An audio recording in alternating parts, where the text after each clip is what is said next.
एक बार की बात है, एक छोटे से गांव में एक युवा व्यक्ति रहता था जिसका नाम आनंद था।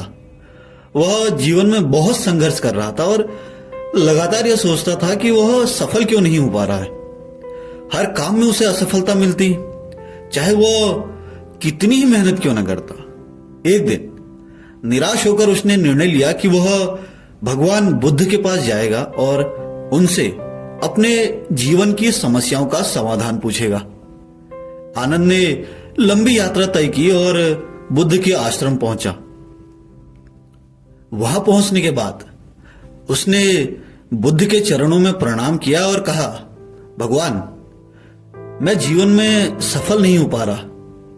मैं बहुत मेहनत करता हूं लेकिन हर जगह असफलता मिलती है। कृपया मुझे बताइए कि मैं कैसे सफल हो सकता हूं। बुद्ध ने शांत स्वर में कहा, आनंद, सबसे पहले यह समझ लो कि सफलता का मतलब केवल बाहरी उपलब्धियां नहीं होती।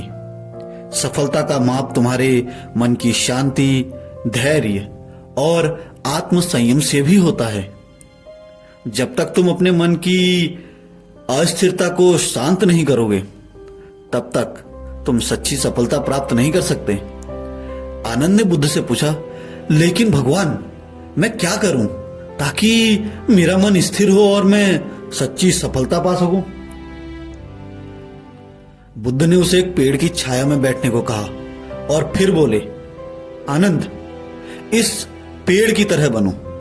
यह पेड़ हर मौसम में खड़ा रहता है, चाहे बारिश हो, धूप हो या तेज हवा चले। यह अपनी जगह से नहीं हिलता। ठीक इसी प्रकार तुम्हें भी अपने जीवन में आने वाली हर परिस्थिति का सामना धैर्यपूर्वक करना होगा।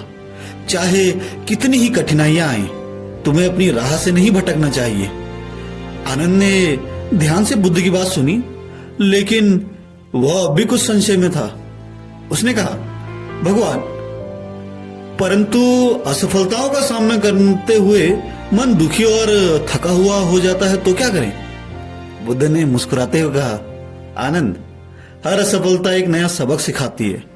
जब तक तुम असफलता से सीखोगे और आगे बढ़ोगे, तब तक असफलता तुम्हें रोक नहीं पाएगी। जीवन में सब्र और कड़ी मेहनत से ही सफलता की प्राप्ति की जा सकती है। जो व्यक्ति धैर्य और मेहनत से काम करता है, वह अंततः अपने लक्ष्य तक पहुंचता है। बुद्ध ने फिर एक छोटी कहानी सुनाई। कहा, एक समय की बात है, एक किसान ने अपने खेत में फसल बोई। वह हर दिन पानी देता और उसकी देखभाल करता, लेकिन उसे कोई फसल नहीं दिखी। कई महीने बीत गए, लेकिन उसने उम्मीद नहीं छोड़ी। धीरे धीरे उसके खेत में फसल उग आई और उसकी मेहनत का फल उसे मिला। अगर वह बीच में ही हार मान लेता तो उसे सफलता नहीं मिलती। आनंद ने इस कहानी से प्रेरणा ली और समझा कि जीवन में धैर्य और निरंतर प्रयास ही सफलता का मार्ग है। उसने बुद्ध को प्रणाम किया और वचन दिया कि अब वह धैर्यपूर्वक अपने लक्ष्य की ओर बढ़ेगा। इस प्रकार बुद्ध ने आनंद को सिखाया कि सच्ची सफलता धैर्य, कड़ी मेहनत और आत्म संयम से प्राप्त होती है। जीवन में कठिनाइयां आएंगी, लेकिन जो व्यक्ति उनसे हार नहीं मानता, वही सच्चे अर्थों में सफल होता है।